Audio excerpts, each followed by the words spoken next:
여러분, 저는 지금 아시아 1위 태국 중국에 와 있는데요. 정말 너무 실망스럽네요. 이번 영상은 올릴 수가 없겠네요. 다음 여행지인 한국도 마찬가지겠죠?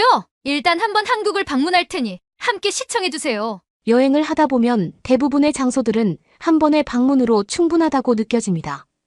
하지만 어떤 장소들은 계속해서 찾아오고 싶다는 강렬한 매력을 갖고 있는데요. 외국인들은 우리 한국에 대해 어떤 이미지를 갖고 있을까요? 오늘 소개해드릴 사연은 세계 각지를 돌아다니며 책을 쓰고 있다는 독일 여성의 사연입니다. 수많은 나라를 돌아다녀 봤다는 그녀는 한국이야말로 아주 특별한 나라라고 이야기했는데요. 특히 중국과 한국이 보여주는 전혀 다른 모습은 생소하면서도 신기한 장면이었다고 합니다. 과연 그녀에게는 무슨 일이 있었던 걸까요? 독일 여성의 사연입니다. 감동의 모든 것 애청자 여러분. 영상 시작 전 좋아요와 불우이웃을 위해 끝까지 시청 부탁드립니다. 안녕하세요. 저는 독일 베를린에 살고 있는 로리예요. 저의 취미이자 일은 여행이에요. 세계 각지를 돌아다니며 많은 문화를 접하고 사람들을 만나요. 제 직업은 유튜버와 인플루언서이자 작가로 책을 쓰고 이야기를 나누고 사진을 촬영하는 것이죠. 여러 나라를 방문하지 못하는 사람들을 대신해 제가 가는 거예요. 함께 여행하는 느낌을 담아 사진을 촬영하고 이야기를 담아내면 사람들은 제 이야기에 귀를 기울여요. 오늘 전하고 싶은 건 그런 이야기는 아니에요. 개인적으로 기억하고 싶은 감동적인 내용이죠. 책을 쓰는 게 일이지만 모든 일들을 책으로 낼 순 없잖아요. 지금 제가 전하고 싶은 이야기가 그래요. 저는 대학을 졸업하자마자 유럽 일주를 시작하기로 마음먹었어요. 책 속에서 보던 지역을 돌아다니며 많은 이야기를 전하고 싶었죠. 여행 다니는 사람이 많아지고 많은 지역이 알려졌지만 여행 이야기는 상당히 좋은 소재라고 생각했어요. 그래서 떠나게 된 거죠. 유럽은 독일과 가까운 문화로 익숙했기 때문에 첫 여행지로 선택하기 적합했어요. 한 나라만 선택하는 게 아닌 이동하기 좋게 여러 나라가 모여 있으니 더 적합하다 생각했죠. 첫 일정은 프랑스였어요. 에펠탑은 너무나 유명한 명소였죠. 루브르 박물관에서는 예술품을 직접 감상할 수 있었어요. 저는 프랑스의 아름다움에 감동했죠. 하지만 프랑스어를 구사할 줄 몰랐기에 다소 불편함을 느꼈어요. 프랑스인들은 자국에 대한 자부심이 상당했거든요. 프랑스어로 말을 거는 게 아니면 친절하지 않았어요. 알고 있었지만 서툰 프랑스어로 말을 걸고 그들과 소통하는 건 어려웠습니다. 프랑스인들이 문화와 역사를 자랑스럽게 생각한다는 건 알았어요. 그래서 볼거리가 많았죠. 하지만 그만큼 전 여행객에 머물 수밖에 없다는 사실이 다소 아쉬웠던 기억으로 남아요. 그렇게 이탈리아, 스페인 등을 둘러보며 3개월이라는 시간 동안 많은 추억을 쌓았어요. 특히 마지막에 들린 마드리드에서는 플라멩코 춤을 볼 수 있었죠. 바르셀로나 안토니 가우디의 건축물도 구경할 수 있었고요. 하지만 일부 스페인 사람들은 영어를 아예 하지 못했어요. 의사소통이 안 되어 불편함을 느끼기도 했답니다. 이렇게 긴 유럽 일정을 마치고 독일으로 돌아왔어요. 그동안의 기록을 책으로 담아내고 반응을 보며 또 다른 여행 계획을 세웠죠. 다시 떠나고 싶은 마음이 들었어요. 새로운 문화, 음식, 언어 그리고 국제적인 사람들과의 만남이 기다려졌습니다. 저는 아시아로 눈을 돌렸어요. 유럽은 여러 나라가 붙어 있어서 순환하기 좋았지만 아시아에 그런 곳은 없었죠. 오랜 시간을 머물고 싶은 욕심에 아시아 지도를 살피다 중국이라는 나라를 선택했습니다. 중국은 아시아에서 가장 큰 나라였거든요. 기차를 타고 중국 끝에서 끝까지 가는데 수일이 걸릴 정도로 광활한 대륙의 나라였죠. 이만하면 한 권의 책으로 담아도 부족하지 않을 구경거리가 많을 거란 기대감도 들었어요. 그래서 중국에 대해 공부했습니다. 둘러볼 곳, 음식, 주의해야 할 사항 등등 빠짐없이 체크했어요. 그리고 두 번째 여행길에 올랐습니다. 아시아에서 가장 큰 나라라 전 중국이 궁금했어요. 오랜 전통을 지닌 곳이라 더욱 호기심이 생겼습니다. 독일은 역사가 오래되지 않았거든요. 독일이 유럽과 우호적인 관계를 가지는 것도 다 그런 이유죠. 유럽에서 신대륙 발견으로 넘어와 역사가 깊지 않지만 뼈대는 같다는 느낌이 강하거든요. 하지만 아시아는 전혀 다르죠. 유럽만큼이나 오랜 역사를 자랑하고 독일만큼 큰 나라, 아름다운 경치와 맛있는 음식에 대한 기대가 상당했어요. 하지만 저희 기대와 다르게 중국에 머무는 동안 실망감은 늘었습니다. 우선 중국인들은 길거리에 쓰레기를 버리는 게 일상이었어요. 잘 청소된 거리를 보는 게 힘들 정도였죠. 아름다운 도심의 거리를 못 본다는 건 실망스러웠어요. 쓰레기 냄새가 나는 거리를 보고 충격을 받았으니까요. 그리고 음식은 보여지는 것보다 훨씬 별로였어요. 매우 기름지고 짜다는 걸 알았거든요. 물론 맛은 있었어요.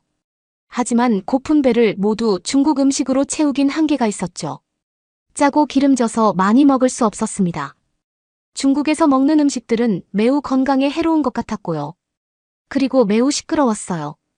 중국인들은 언어 자체가 그런 건지 아니면 타인에 대한 배려가 없는 건지 모르겠습니다. 자동차와 오토바이 그리고 사람들의 소리가 시끄러워 수면을 취하기 어려웠어요. 창문을 닫았지만 도로변에 위치한 숙소엔 소음이 고스란히 들어왔거든요. 무엇보다 중국인 대부분은 상당히 불친절했어요. 프랑스에서 프랑스 언어로 말하는 걸 즐긴다는 걸 경험한 전 몇몇 중국어가 자연스럽게 나올 정도로 연습했거든요. 중국에서 자신감 있게 말을 걸었어요. 하지만 대부분 중국인들은 무시하거나 불친절하게 대응했죠. 제가 중국어를 한다는 사실보다 외국인이라는 그 자체에 더 관심을 보이는 것 같았어요. 그리고 더 실망했던 건 제가 알아온 역사적 사실들이 잘 보존되지 못했다는 점이었어요. 중국인들은 오랜 역사와 전통 문화를 지키지 않았어요. 문화재를 파괴하거나 무시하는 행동들을 아무렇지 않게 했으니까요. 기대가 컸던 만큼 실망도 컸습니다. 원래 일정은 꽤 오랫동안 중국에 머무는 거였죠.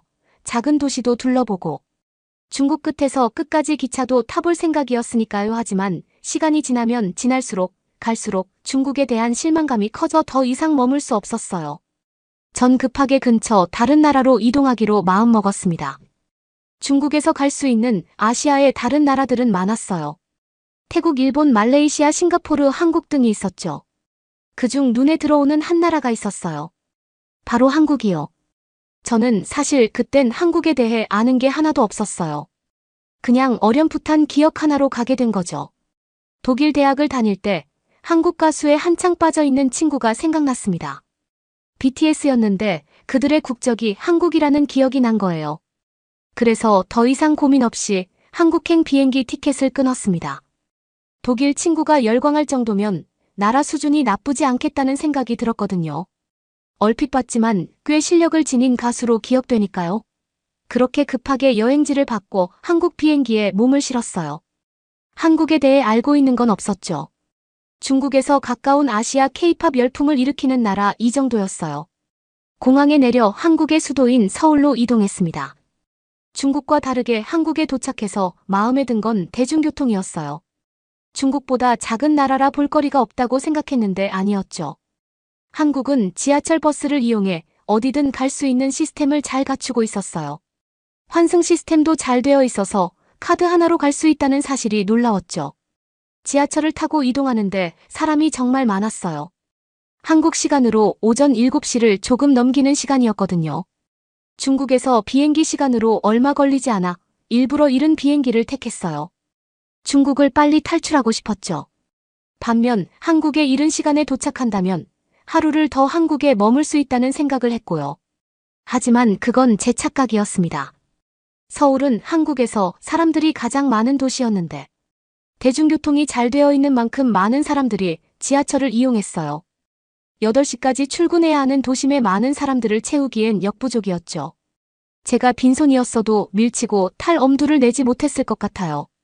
그런데 심지어 캐리어도 있는 제가 많은 사람들을 밀치고 탈 순 없었습니다. 그렇게 저는 지하철역 안에 있는 의자에 털썩 주저앉았어요. 도무지 이동할 수 없다는 판단에 자포자기 심정으로 한국 사람들을 구경하기로 했죠. 한국인들은 바쁜 사람들 같았어요. 도무지 밀치고 탈 엄두를 내지 못하는 저와 다르게 사람들을 밀치며 지하철에 몸을 실었거든요. 눈으로 보는 광경을 믿을 수 없었습니다. 아주 작은 틈이 있다면 어떻게든 타려고 몸부림치는 한국 사람들. 저는 그 사람들을 보는 것만으로도 압사되어 사라지는 느낌을 받았어요. 그리고 신기한 광경도 볼 수 있었습니다. 출근 시간이라서 바쁜 것 같은데 몇몇 사람들은 이동 중 간단한 간식거리를 먹었어요. 그리고 지하철이 승강장을 돌아오는 걸 확인하면 재빠르게 쓰레기통으로 뛰어가 쓰레기를 버리고 다시 줄을 섰죠. 중국에서 보던 것과 대조적이었어요. 한참 구경하며 앉아 있었습니다. 얼마쯤 있었을까? 사람들이 눈에 띄게 줄어들었어요. 마치 마법 같았죠. 점점 줄어든 게 아니라 확 줄어들었으니까요. 그런데 많은 사람들이 오간 한국 지하철 대기실 안은 깨끗했어요. 마치 아무 일이 없던 듯 말이죠. 그리고 신기했습니다. 그렇게 많은 사람들이 오갔는데 사고 하나 나지 않았어요. 깔린 사람도 없고 다친 사람도 없었죠. 나중에 알았지만 한국 사람들도 제가 보았던 출퇴근 시간에 지하철을 지옥철이라 부른다 했습니다. 저는 그 소리를 듣는데 너무 웃겼어요. 한국인들이 보내는 힘든 일상을 그렇게 재치 있게 표현하다니 재미있는 민족이구나 하는 호기심이 생겼습니다. 하지만 그 호기심도 오래가지 못했어요. 무서웠던 한국 사람들은 실제 모습도 그랬거든요. 숙소에 짐을 풀고 한국 식당으로 이동했어요. 어느 지역이든 숙소 근처에 음식을 사 먹는 게 저만의 루트예요. 왜냐하면 누구나 여행을 계획하면 맛있는 집 많은 사람들에게 알려진 집을 선호해요. 하지만 진정한 여행 그 나라의 맛은 무턱대고 들어간 식당에서 나오는 법이라 생각하거든요.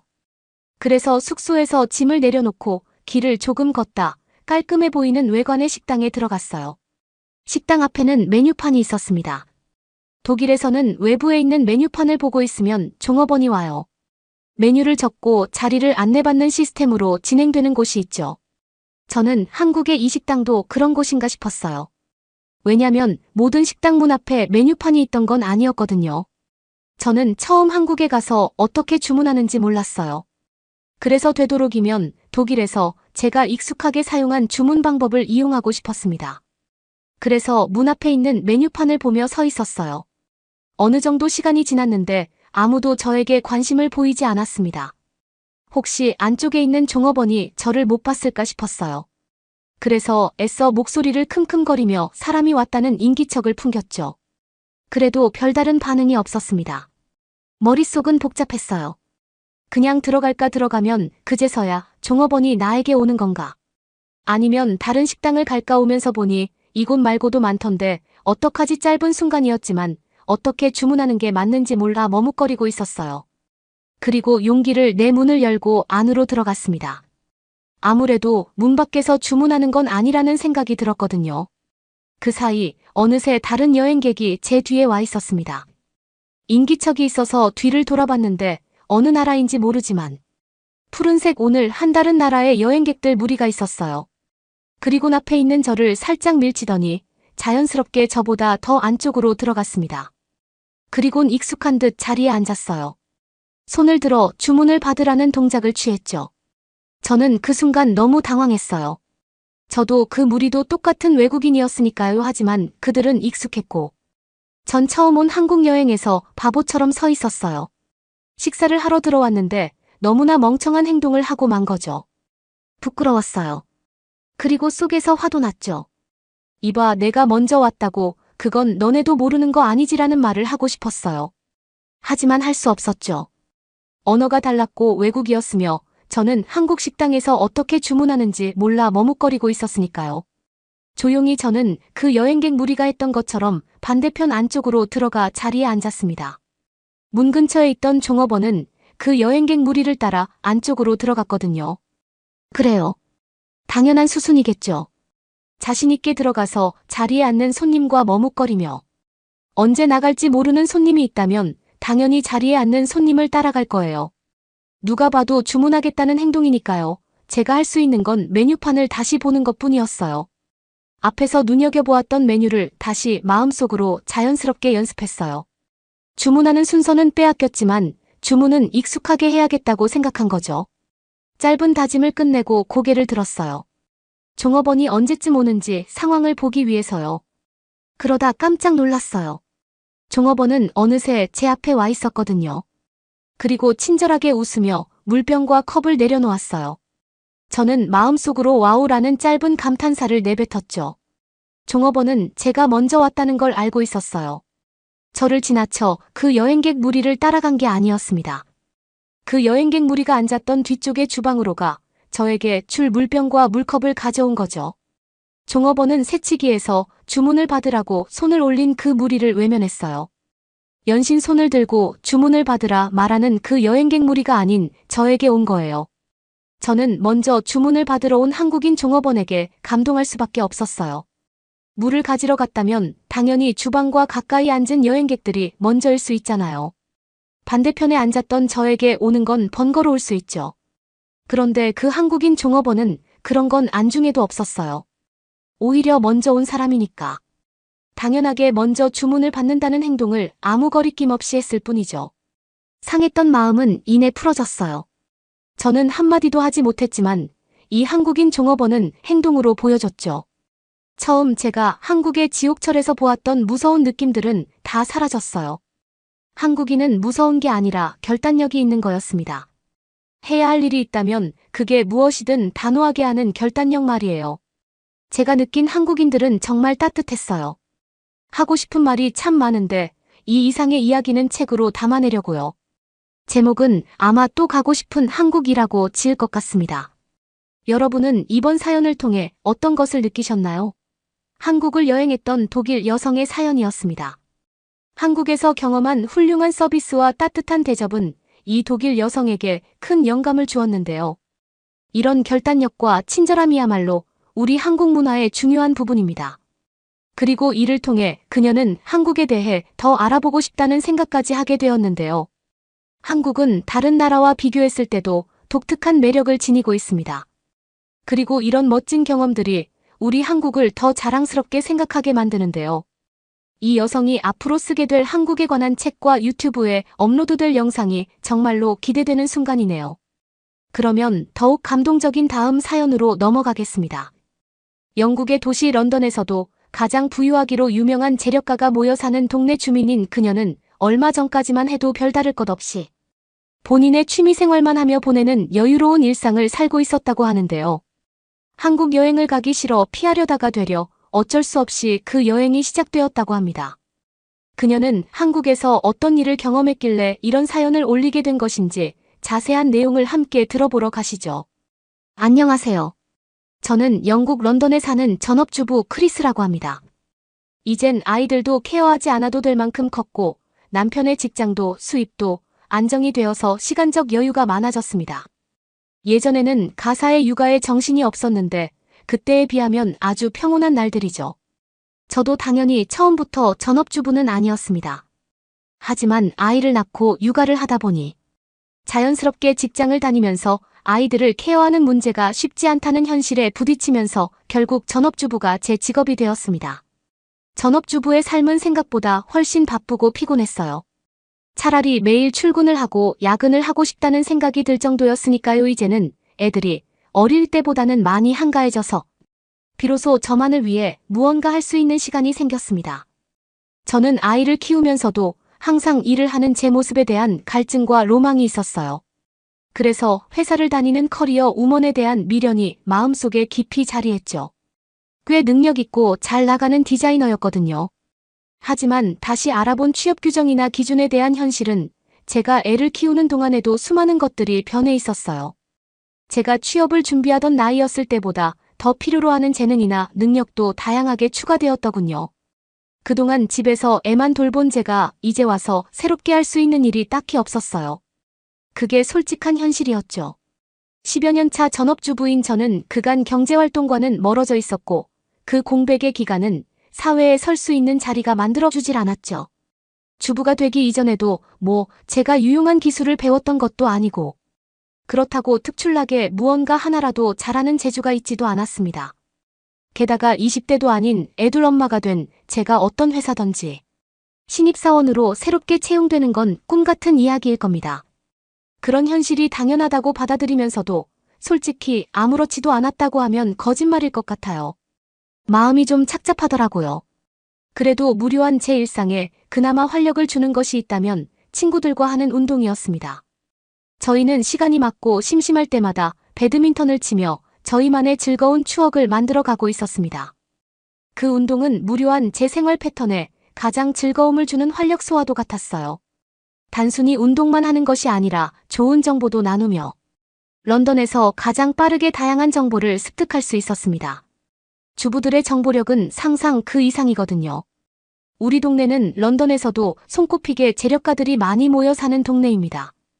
미국은 치안과 아이들을 키우기 좋은 환경, 얼마나 멋진 자연 경관을 볼 수 있는지 등의 기준에 따라 부동산 가치가 정해지는데요. 제가 사는 동네는 그 조건에 모두 부합하는 아주 아름다운 곳입니다. 그래서 제가 만나는 제 친구들은 다 경제적으로 여유로운 편입니다. 그래서 제 친구들은 일을 하고 싶은 저의 마음을 이해하지 못했습니다. 그냥 편하게 살지 왜 고생을 사서 하려고 하냐는 반응이었죠. 가족들의 반응도 마찬가지였죠. 누구 하나 응원해주지 않고 저 혼자만 미련을 갖고 있는 것 같아 이젠 제 로망에 대한 것들을 어느 정도 포기해 가고 있었습니다. 얼마 전 우리는 예정에 없던 여행을 갈 기회가 생겼습니다. 운동을 하는 모임 중에 한 명의 남편이 여행사에서 높은 직급이었는데요. 그 친구가 이번에 여행을 가기 좋은 숙소가 생겼다고 하면서 추천을 해줬기 때문인데요. 마침 그 기간에 남편은 출장이 계획되어 있고 애들도 방학 캠프를 갈 거라 시간적으로도 여유가 있었던 저는 별 고민 없이 여행을 가겠다고 했죠. 하지만 여행지가 어디인지에 대해 듣고 나서 머뭇거릴 수밖에 없었는데요. 친구가 제안한 곳은 바로 한국이었습니다. 저희 아버지는 군인이셨습니다.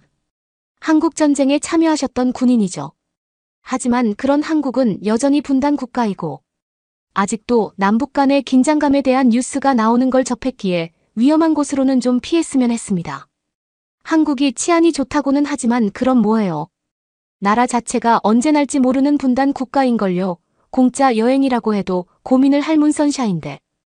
그런 나라에 무슨 제 돈까지 지불해가면서 여행을 가야 하는 것인지 그만한 가치가 있겠는지 차분히 생각해야 했습니다. 저는 일정적으로 가능했지만 친구에게는 가족들 일정이 가능한지 일정 좀 확인해보겠다는 핑계를 대고 집으로 향했습니다. 솔직히 그건 거절과도 같은 말이었죠. 제 마음은 이미 가지 않을 거라고 정했거든요. 집으로 돌아와 저녁을 차리고 가족들과 식사 시간이 되었습니다. 우리 가족은 저녁을 먹으며 오늘 하루는 어땠는지에 대해 이야기를 나누곤 하는데 늘 그랬던 것처럼 애들과 남편이 오늘에 대한 이야기를 했죠. 그런데 그 안에 어느새부터인지 당연하게 제 하루에 대한 이야기를 하는 시간은 없었습니다. 왜냐면 저도 거의 특별할 것 없는 반복되는 삶이다 보니 난 별거 없었어라고 이야기한 채 거의 매번 넘어갔거든요. 그날도 아이들이 엄마는 없지 잘 먹었습니다 라고 마무리 인사를 하려고 하길래 저는 아니 나도 별일 있어 나 한국 갈 거야 라고 질러버렸어요. 무슨 생각이었는지 어떤 정신으로 그런 말을 한 것인지는 모르겠지만 그냥 그 말이 튀어나와 버렸습니다. 아마 나도 특별한 걸 한다는 걸 보이고 싶은 마음이기도 했고 관심을 받고 싶은 마음에 그런 말을 뱉은 것 같아요. 아이들이 크면서부터 저는 그저 집에 항상 있는 사람, 가구나 가전제품처럼 늘 집을 지키는 존재처럼 여겨졌습니다. 아이들이 어릴 땐 제가 없으면 아무것도 하지 못하는 아이들을 케어하고 남편을 내조하는 데서 효능감을 느꼈는데 이제는 저라는 개인에게 어떠한 효능감도 느끼지 못한 지 꽤 됐습니다. 그래서 어떻게 되든지 말든지 그냥 시원하게 질러버린 겁니다. 전업주부도 회사처럼 경력이나 어떤 성과를 주면 좋을 텐데 이건 뭐 보이질 않으니 제 존재가 당연히 생각되는 것 같았어요. 그런데 오히려 한국으로 간다는 말에 우리 아이들이 저에게 큰 관심을 보이기 시작했어요. 요새는 애들이 저마다 바빠서 집에 어디에 뭐가 있는지 혹은 뭘 요청할 때가 아니면 저에게 큰 대화를 걸지 않아서 많이 허전하고 섭섭했는데 제 이야기에 그런 흥미있는 표정을 보여주니 기분이 신나지더라고요. 이건 아이들의 진심의 리액션이었어요. 아이들 둘 다 딸인데 완벽한 K-팝 팬이었습니다. 아이들은 자신들도 가고 싶다며 저를 부러워했죠. 하지만 캠프 일정을 취소할 수 없는 아주 중요한 일정이어서 깊이 탄식했어요. 그러면서 한국에 대해 이것저것을 알려주겠다며 앉아보라고 했습니다. 딸들은 종이까지 가져와서 한국에 가면 꼭 해봐야 할 것들과 한국의 장점 등을 알려주었어요. 마치 한국에 다녀온 것처럼 세세히 알고 있었죠. 평소에 한국을 좋아한다는 것은 알았지만 이 정도로 한국에 대해 잘 아는지는 미처 몰랐습니다. 다음 날 저는 친구에게 바로 한국을 가자고 했고 저는 그렇게 제 스스로 갑자기 만들어버린 여행을 가게 되었습니다. 여벌 옷 몇 가지만 챙겨 한국을 가기 위해 간소하게 준비했습니다. 귀중품도 없이 최대한 간소하게 준비했던 이유는 당연히 도난 때문이었어요. 저는 동네 아줌마들과 다양한 모임에서 만나거든요.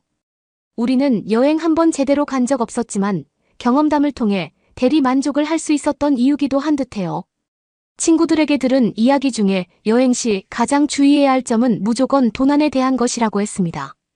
돈이 있으나 없으나 비싼 것들을 최대한 가져가지 말라는 조언이었죠. 저희 체육관에서도 얼마 전에 라커가 전부 털린 사건이 있었어요. 그래서 저는 그 말을 기억하고 이렇게 짐을 조금 챙겨가는 이유였습니다. 대부분 부유한 친구들이라 그녀들이 가진 것들은 범인들에겐 좋은 표적이 되었고 심지어 큰 사건에까지 연루됐던 지인도 있었습니다. 관광객의 물건을 훔치는 사람들은 개인이 아니라 생각보다 더 촘촘한 조직으로 큰 규모로 퍼져 있다고 합니다.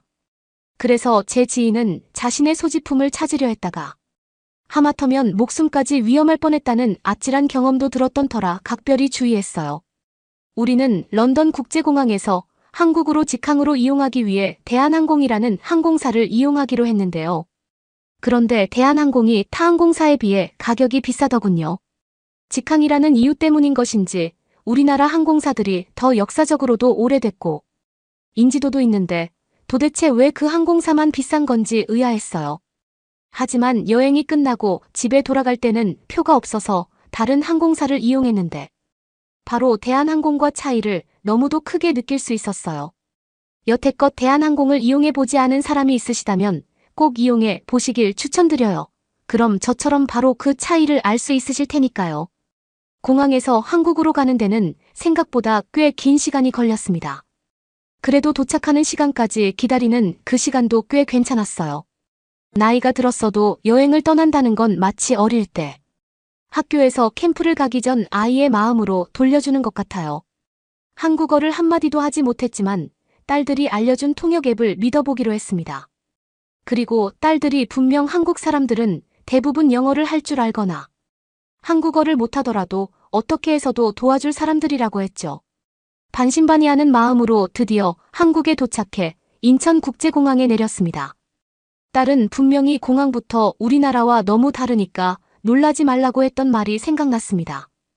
그리고 움직이는 로봇들을 꼭 찍어서 보내달라고 했던 걸 기억하고 있었죠. 인천공항 내부는 정말 딸들이 이야기해줬던 것처럼 놀라운 것들로 가득 차 있었습니다. 미국은 모든 처리가 다 느리기 때문에 저는 당연히 그 정도 시간을 예측하고 있었는데 그냥 걸어 지나가는 수준의 스피드로 모든 처리가 끝나버렸어요. 한국어를 전혀 못 알아듣는 저에게 직원분은 어떤 사람에게 손짓을 하며 오라고 했어요. 저는 제가 뭘 잘못한 건가 긴장되기 시작했죠. 한 남자가 저에게 오더니 영어로 외국인 서비스를 도와주겠다고 따라오라고 했죠. 공항 직원으로 보였기 때문에 따라가도 되겠다 싶었습니다. 한 데스크로 가니 그곳에서는 한국에서 24시간 언제든지 사용할 수 있는 외국인 통역 서비스와 한국에서 사용하기 좋은 교통 서비스에 대한 요약 그리고 스마트폰, 로밍 등의 시스템까지 모든 걸 부드럽게 연결해 주었어요. 방금 도착했는데 이 많은 것들이 해결되었다는 건 쉽게 믿겨지지 않았죠. 로밍을 하자마자 친구는 바로 어떤 사람에게 전화해 도착했다고 말했습니다. 그 사람은 친구 남편 여행사의 직원인데 마침 한국 일정에 시간이 남아 오늘 우리를 픽업하러 와준다고 했습니다. 바로 우리 근처에 있다고 말했던 그 직원과 공항 커피숍 앞에서 만날 수 있었죠. 밝게 웃으며 다가오는 그녀는 딱 봐도 우리 애들과 별로 나이 차이가 나지 않을 것처럼 보이는 아주 젊은 소녀였습니다. 그녀의 이름은 선샤인이라며 우리를 반겨주었습니다. 저는 그녀의 나이가 몹시 궁금했지만 그래도 실례가 될까 묻지는 못했어요. 저희를 만난 선샤인은 우선 숙소에 가서 짐을 풀고 이동하고 싶은지 바로 가고 싶은 곳이 있는지 우리의 의견부터 물어주었습니다. 저는 딸들이 추천해준 것들이 많다며 빼곡하게 딸들이 추천해준 종이를 선샤인에게 건넸죠. 그녀는 그 종이에 적힌 내용들을 보고 오 이거 한국 사람이 써준 거예요 라고 묻더군요. 왠지 뿌듯했습니다. 저는 그녀에게 사실 한국에 오는 것에 대해 편견이 있었다고 이야기했습니다. 그 이유에 대해서도 이야기하면서 자연스럽게 저희 아버지 이야기까지 나왔죠. 선샤인은 제 이야기를 들으며 깊게 공감해주면서 자신도 처음에 한국에 왔을 때는 그런 생각이 있었는데 1년 살아보면서 전혀 걱정하지 않아도 되는 오히려 전 세계에서 가장 안전한 곳이라는 이야기를 듣게 되었습니다. 선샤인과 이야기를 나누며 우리는 서울의 길을 달렸습니다. 반짝거리는 한강이라 불리는 그 양옆으로 들어선 빌딩들과 아름다운 거리의 모습은 제 상상 속에 있던 한국의 모습과는 전혀 다른 모습이었습니다. 제 생각이 틀렸을 수도 있을 것 같았어요. 저와 친구는 반얀트리라는 호텔에서 투숙하기로 했고 9박 10일의 일정을 자유롭게 여행하기로 했어요. 이 호텔이 인기가 많은데 친구 남편이 이 호텔의 가장 좋은 방에 머물 수 있는 기회라 이번에 친구에게 추천한 거라고 했죠. 이 호텔은 한국에서도 특급 호텔로 여겨져서 럭셔리하고 고품질의 서비스를 운영해서 인기가 높다고 했어요. 하지만 가격대가 워낙 높다 보니 스위트룸을 이용하긴 쉽지 않은데 친구 남편 덕에 머물 수 있게 된 거죠. 체크인을 하고 짐만 둔 뒤 로비에서 선샤인과 다시 만나기로 했습니다. 선샤인은 일 때문에 통화를 한다고 다녀오라고 해서 우리끼리만 방에 들어가 짐을 두고 다시 로비로 나왔어요. 통화하는 선샤인을 기다리며 있는데 호텔 로비에 코리안 스파를 소개하는 잡지 내용을 보게 됐어요. 저는 친구에게 여기 어떠냐 물었고 선샤인이 마침 와서 그것에 대해 물었죠. 그건 한국에서 불가마라고 불리는 건데 흥미로울 거라고 가보겠냐고 하더군요. 우리는 원래 바로 남산타워와 한국의 궁궐이라 불리는 곳들을 방문하려고 했는데 선샤인은 남산타워는 저녁에 가면 더 좋다고 했죠. 그렇게 불가마를 가게 되었고 이 사실을 딸들에게 말했더니 실시간으로 부럽다고 아주 난리가 났습니다. 제 친구는 꼭 가보고 싶던 곳이었다며 흥분을 감추지 못했습니다. 요새 미국의 비싼 지역엔 한국형 찜질방이 들어서는데 이용 금액도 비싸고 워낙 인기가 많아 이용객이 좀 없어지고 인기가 식으면 가야겠다고 친구들과 약속했거든요. 드디어 우린 숲속에 위치한 불가마라는 곳에 도착했습니다. 서울에선 좀 떨어진 곳에 있었는데 2시간 정도 걸렸던 것 같아요. 저희의 물건들을 전부 사물함에 두고 옷을 갈아입은 뒤 열쇠 하나로 모든 게 결제된다고 했는데 얼마 전에 라카가 털렸던 기억이 있어서 불안해했죠. 그러자 선샤인은 한국은 우리가 열쇠를 잃어버리는 문제가 아니면 걱정하지 않아도 된다고 했어요. 아니 탈의실에는 CCTV도 없는데 어떻게 이런 보안을 유지하는지 신기했죠. 선샤인이 괜찮다고 했지만 불안한 마음에 저는 스마트폰은 챙겨 나가기로 했어요. 나가니 모든 사람이 같은 색과 모양의 옷을 입은 경험은 정말 재미있는 경험이었어요. 주황색 컬러의 상하이를 입은 모습이 마치 유치원생들이 된 것처럼 느껴졌죠. 미국에선 이런 경험을 할 일이 전혀 없었거든요. 선샤인과 제 친구와 저까지 3명은 서로를 보며 깔깔 웃었습니다. 학생으로 돌아간 것처럼요. 그러다 선샤인이 잠깐만 가서 수건을 달라더니 종이접기 하듯 접고 저희에게 모자를 씌워주었습니다. 이건 한국의 양머리라 불리는 거라 했는데 제 딸들에게 이 모습을 찍어보내니 한국 드라마에서 자주 본 적 있다고 그러더군요. 곧 그게 얼마나 유용하게 쓰일 건지 알게 됐죠. 불가마라는 곳으로 들어가야 하는데 너무 뜨거워 휴대폰은 가지고 오지 말라고 써 있었습니다. 사물함까지 다시 돌아가기는 귀찮은데 라는 생각으로 고민하고 있는데 선샤인이 그냥 앞에 박스에 두면 된다는 거였어요. 그곳에는 휴대폰의 그림과 화살표가 되어 있는 걸로 봐서 휴대폰은 이곳에 두라는 뜻 같았습니다. 아니 그래도 여기다 두고 가면 이건 내 물건을 훔쳐가라고 하는 것과 같은데 이게 말이 되나 싶었어요. 하지만 다른 사람들은 그냥 아무렇지도 않게 자신의 휴대폰을 그곳에 두고 불가마로 들어가더군요. 어떤 풀립 같은 옷을 입고 마치 구석기 시대 사람처럼 안으로 들어가는 모습이 조금 괴이해 보였어요.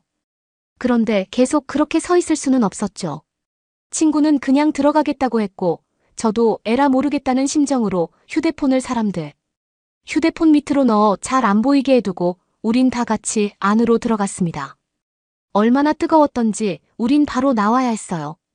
그런데 한 외국인 노년 여성이 저희에게 아까 사람들이 쓰고 들어가던 괴이한 볏짚으로 이루어진 모자를 쓰라고 알려줬습니다. 영어가 유창해서 그녀도 저희처럼 관광객인 줄 알았는데 그녀는 독일인으로 암 사이즈가 커서 한국에 수술 받으러 왔다가 아예 한국에 살기로 한 지 어느덧 올해 5년 차가 됐다고 했습니다. 그녀는 독일에서 가망이 없다고 들은 뒤 한국에 와서 혹시 모를 치료를 하게 됐다고 했습니다. 종양 크기가 너무 커서 바로 수술은 못하고 치료로 우선 크기를 줄여본 다음 수술이 가능해질 때 하자고 했다고 해요. 나이가 젊지 않아 너무 큰 종양은 위험할 수 있다는 게 병원의 공통 의견이었다고 해요. 병원에서도 가족들도 너무 기대하지 말라고 했지만 결국 수술까지 성공적으로 끝내고 항암 치료마저도 잘 견뎌내 완치 판정을 받았다고 들었습니다. 얼마 전에 검사를 했는데 다른 곳으로 전이도 없이 치료 결과가 좋다고 했습니다. 그런데 그녀의 생각이지만 불가마가 치료에 확실히 효과를 준 것 같다며 말도 안 되는 소리를 하기 시작했어요. 불가마에서 나오는 적외선은 항암에 효과가 좋다고 알려져 있는데 불가마를 다니면서 몸의 온도도 높아졌고 암이 뜨거운 곳 온에 약하다는 말에 다니기 시작해 본 건데 정말 기적적으로 암 사이즈가 작아져 수술까지 받을 수 있게 됐다고 했죠. 그러면서 그분은 내가 당신 나이만 됐어도 아니 10년만 젊었어도 뭐든 했을 텐데라는 말을 하셨죠. 저는 선샤인을 보며 내가 저 나이였다면 이라 생각하고 있었는데 묘한 기분이 들더군요. 그녀가 추천해준 순서대로 불가마를 이용했는데 정말 제가 통닭구이가 되면 이런 기분일까 싶을 정도로 그렇게 뜨거운 경험은 처음이었습니다. 눈을 뜨고 고개를 들지 못할 정도였어요. 그런데 신기하게도 고통스러워서 나가면 또 개운하고 시원한 말로 형용할 수 없는 기분이 들었습니다. 몇 번 그렇게 왔다 갔다 하니 볼이 빨개져서 정말 웃겼죠. 저희는 배가 출출해져 불가마불로 구워준다는 고구마와 고기 조개구이를 저녁으로 먹었습니다. 한국식 바비큐를 처음 먹어봤는데 그 특유의 불향이 정말 향긋하게 나는 그 음식들은 혼자 먹기 미안할 정도의 훌륭한 맛이었어요. 저절로 가족들이 생각나는 건 어쩔 수 없었습니다. 우린 저녁에 나와 다시 숙소로 돌아가 쓰러져 잠을 잤습니다. 나이가 들면서 점점 더 잠에 드는 게 힘들고 불면증 때문에 가끔 너무 심하면 약을 먹어야 할 정도였던 제가 그날 그렇게 잠들어 다음날 점심이 다 되어서야 일어났습니다. 그렇게 깊고 개운하게 자본 게 10여 년 만이라는 걸 그때 알았죠. 결혼해서 단 하루도 편한 마음으로 자본 적이 없습니다. 좀 자려고 하면 아이들이 깨서 울거나 일찍 출근하는 남편 주스를 해주고 애들 등교를 하고 나면 하루의 중간 시간이 되곤 했죠. 그런 시간까지 푹 찼다는 게 꿈만 같았습니다. 남편도 아이들도 없이 오직 저만 생각하면 되는 하루를 보낸 게 얼마만인 건지. 엄마가 되기 전에 제 모습이 오랜만에 떠오르더군요. 이어서 우리는 한국에서의 시간들에 할 수 있는 것들을 꽉꽉 채워 넣었어요. 경락 마사지라 불리는 것과 에스테틱 미용실 네일샵 등까지 코스도 받으며 한국 뷰티 서비스의 놀라움도 경험을 했고 첫날 차를 타고 오면서 봤던 아름답던 한강을 걷고 즐기며 유람선을 타고 저녁도 먹었습니다. 이 모든 건 다 딸들이 추천해준 코스들이었는데 매우 만족스러워서 그 일정마다 딸들과 메시지를 주고받으며 친구처럼 대화할 수 있었어요. 딸들만 저에게 관심이 없었던 게 아니라 나 역시도 딸들이 뭘 이렇게 좋아하고 관심을 두는지 몰랐었다는 걸 딸들의 공통 관심사인 한국을 오게 되면서 알게 된 거죠. 한국은 저에게 참 많은 걸 일깨워주는 곳이었습니다. 정말 제가 생각했던 위험한 국가라는 말은 다신 하지 말아야겠다 싶었습니다. 일렁이는 서울 도시의 불빛을 보며 우린 치맥이라 불리는 걸 먹었습니다. 저 멀리 한강을 둘러싼 불빛들이 꼭 한국 같다는 생각이 들었어요. 한국에 오니 꺼지지 않는 도시라는 말이 비로소 무슨 말인지 알 수 있을 만큼 한국은 열정적인 도시였거든요. 한국 사람들은 어린 나이 많은 나이를 상관하지 않고 모두가 각자의 위치에서 치열하게 열심히 하루를 꽉 채워 빛나게 살아가고 있었는데요. 꼭 그 모습과 그 반짝이는 불빛이 비슷하게 보여서 뭉클함이 몰려왔습니다. 그걸 보고 앉아있는 나는 도대체 뭐가 겁이 나서 그렇게 매일을 보낸 걸까라는 생각이 들기도 했었습니다. 열정적으로 사는 사람들 속에 속해서 다니다 보니 저도 이제 그만 웅크리고 저들처럼 활기차게 살아가고 싶다는 다짐을 갖게 하더라고요. 그 사람들 안에 있는 것만으로 에너지를 충전하는 기분이었었죠. 아이들과 남편은 시간이 갈수록 연락 오는 빈도수가 더 잦아졌어요. 도대체 언제 오냐며 집이 개판이 되었고 그건 어디 있냐 도저히 안 보인다 못 찾겠다 제발 빨리 와라 같은 말로 저를 재촉했습니다. 여행을 오기 전 지쳐있던 저라면 내가 가정 분야 발끈하고 짜증을 냈을 테지만 이게 가족들이 표현하는 제가 필요하다는 모습이라는 걸 비로소 이렇게 멀어지니 보이게 되더군요. 여행의 순기능이었죠. 저희는 마지막으로 향해 가는 일정으로 기념할 만한 것을 가져갈 수 있는 체험을 하고 싶다는 생각에 그림을 그리는 수업을 하게 되었습니다. 그 수업은 한국 전통 동양화 수업이었어요. 처음 보는 그림의 색조가 저희를 끌어당겼습니다. 그리고 오늘 수업을 맡은 선생님이라며 들어오신 분은 저보다 훨씬 나이가 많아 보이는 분이었어요. 머리를 질끈 묶으며 서양화와 동양화의 차이를 설명하며 수업이 시작되었습니다. 수업에는 저희 말고 외국인들이 정말 많았습니다. 아마 그곳이 가장 유명한 곳이라 외국어에 능한 강사진들이 그림을 가르쳐주는 것 같았죠. 심지어 한국어를 잘하는 사람들이 대부분이라 괜히 위축되는 듯했어요. 서양화와 나란히 비교된 걸 보니 그 차이를 더 잘 느낄 수 있었습니다.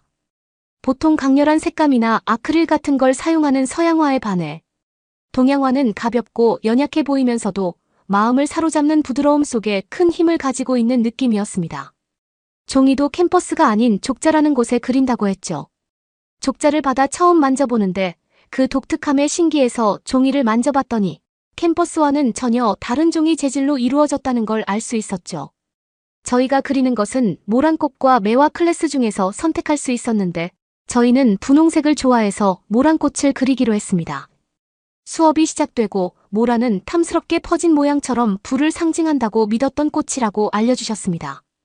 그래서 한국의 조상들은 집안에 모란 그림을 걸어두고 집의 평화를 위하고 장식으로 이용했다고 했어요.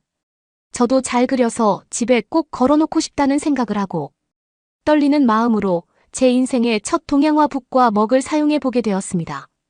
붓에 먹을 묻혀 처음 족자 위에 선을 그었을 때 붓을 종이에 딱 닿는 순간 온몸에 소름이 쫙 돋으면서 전율이 돋았던 것 같아요.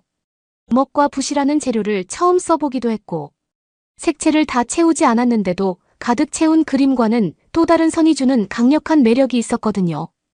그렇게 제 인생 첫 동양화가 완성되고 마지막 하루 묵게 될 숙소로 향했죠. 우린 마지막 밤을 가려고 아껴뒀던 남산타워로 향하기로 했습니다. 수고한 선샤인에게도 맛있는 식사를 대접하고 싶었거든요. 정말 아쉬운 서울의 밤이 지나가고 있었습니다. 그동안 우리나라에서는 저녁의 위험에서 어딜 나간다는 건 꿈도 꿀 수 없었는데 한국에 와선 원 없이 저녁의 거리를 걷고 자유롭고 편하고 안전하게 다닐 수 있어서 정말 행복했어요. 한국은 또 밤은 저녁대로 아름다운 곳들이 많아서 저녁에도 갈 곳이 넘쳤죠. 우리 동네였으면 모두가 잠들었을 시간일 거예요. 서울의 밤거리는 그곳을 찾은 사람들의 웃음소리로 채워졌고 그 안에 서 있는 저와 친구는 우리나라와 정말 너무 다른 곳이라는 의견을 주고받았어요. 우리가 사는 동네도 런던에서 가장 치안이 좋다고 생각하며 자부했는데 한국의 비교 대상도 될 수 없었죠. 안전함의 수준 차이가 견줄 만한 수준이 아니라 그 격차가 심했으니까요. 제가 그 차이를 직접 보게 된 건 한국 사람들의 등교 방식이었는데요. 제가 아침 일찍 산책을 하기 위해 서울의 길거리로 나간 날 그 시간대가 한국의 등교 시간이었나 봅니다. 교복을 입은 학생들이나 초등학생으로 보이는 학생들이 걸어서 혹은 각자 버스를 타고 학교를 가는 모습을 보게 된 그날 받은 충격을 잊을 수가 없었습니다.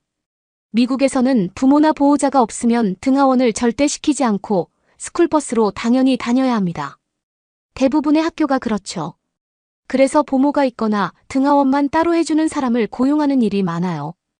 거기서 좀 더 크면 애들이 개인 차를 가지고 다니거나 친구들끼리 차를 타고 다니고 그게 안 되는 사람들은 여전히 부모가 픽업을 도와줍니다. 저도 얼마 전까진 그랬으니까요. 아마 한국 사람들이 그런 우리의 모습을 보면 유난스럽다고 생각할 것 같네요. 하지만 미국은 한국처럼 이렇게 도보로 걷는 사람이 거의 없습니다. 도보로 걷다가 어떤 사건을 당할지 모르는 데다가 요새는 노숙자나 나쁜 범죄를 저지르는 사람 등 아이들과 가까이에서는 안 될 사람들이 거리에 서 있는 경우가 많아 대부분의 부모들은 절대 아이들을 걷게 하질 않아요. 어른들마저도 그들과 마주치지 않기 위해 노력하니까요. 그런데 한국은 교복 입은 학생들이 저녁에도 대중교통으로 도보로 걸어 다니더군요. 얼마나 나라의 안전을 믿으면 저런 생활을 영위할 수 있는지 아이를 키우는 엄마로서 이 안전함이 부러웠습니다. 한국은 안전에 사각지대가 없는 곳 같았습니다. 쾌적하고 안전했고 모두가 친절했고 어떤 일이 생겨도 서로를 도울 거라는 보이지 않는 연대감과 의무감들을 가진 사람들처럼 보였어요. 실제로 저희가 길을 걷다가 조금 고민이 생기거나 문제에 부딪힐 때마다 3분 정도 안에 한국 사람들이 무조건 다가와 도움이 필요하냐며 손을 내밀어줬으니까요. 우리는 서울의 아름다운 야경을 보며 남산타워에서 식사를 했습니다. 그러고 선샤인에게 고맙다며 길을 걷다가 그녀가 생각나서 산 명함 지갑을 선물했습니다. 사회초년생의 아주 어린 것 같은데 열심히 사는 것 같아 응원하고 싶은 마음이 있었거든요. 그녀를 볼 때마다 딸들 생각이 많이 났거든요. 그런 제 마음을 이야기하자 선샤인이 생각보다 자신이 그렇게 어리지 않다고 했어요. 그녀의 나이는 25이라고 했습니다. 뭐 생각보다는 많았지만 그래도 저보단 확실히 어렸죠. 저는 솔직히 처음 봤을 때부터 지금까지 당신의 싱그러운 청춘이 너무도 부럽다고 이야기했어요. 그러자 그녀는 오히려 저희의 여유로움이 부럽다고 말하더군요. 서로가 서로 가지지 못한 것들에 대해 부러워하고 있었어요. 저뿐만 아니라 누군가도 저를 부러워할 수 있다는 걸 그제야 알겠더라고요. 난 이제 안 된다는 생각에 묻혀서 정작 중요한 건 코앞에 두고 우물 안에 갇혀 있었던 저를 확 꺼내버린 순간이었던 것 같아요.